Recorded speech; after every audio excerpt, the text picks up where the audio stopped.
let's talk about credit score. So, sa mga previous videos ko tungkol sa credit card, maraming nag-comment, gamitin mo lang yung credit card to improve your credit score. So, ano nga ba yung mga considerations to improve or to have a good credit score?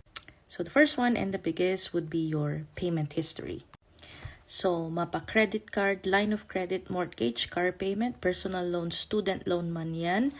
As long as nagbabayad ka on time, then nare-report yan sa credit bureau. Pag na-miss out mo yung payment or merong balance na hindi na-clear, same thing. Nare-report din yan sa credit bureau and it will affect your credit score. Usually sa nababasa ko, ang payment history is 35% of our credit score. So, make sure na lahat ng mga bills, bayad siya on time. Kung medyo busy, gawan ng paraan, lagay sa pre-authorization or pre-authorized debit para madali siyang mabayaran kahit makalimutan. The second one is the credit utilization. Usually 30% yan ng credit score natin. Utilization is when you have a credit limit, say for example 50,000 and you're not using that much. Kunyari monthly ang nagagamit mo lang ay average ng 5,000. That means your credit utilization is low. Yan yung mga gustong pinapautangan ng mga bangko at ng mga credit institution. Pero kapag yung credit limit mo naman ay laging gamit, say 90-95%, yun medyo risky kang pautangin kasi nga lahat ng access mo sa credit ay halos maubos mo na.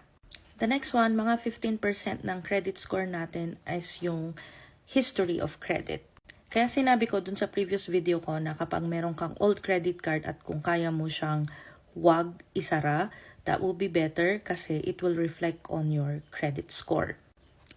Mas matanda yung credit history mo, mas mataas yung score mo. Next naman is yung new credit applications. So, dito na papasok na kapag nag-apply tayo ng credit, mapa-credit card man yan, line of credit, every time na mag-apply tayo ng kahit anong credit product, tapos na-hit yung credit check, like hard credit, then it will affect your credit score.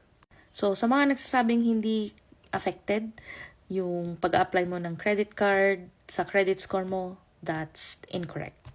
But eventually, if you manage it correctly, balik tayo sa payment history, bayad ka lagi, tas credit utilization mo mababa, mababawi mo din naman yung score or yung points na nawala dun sa mga new applications.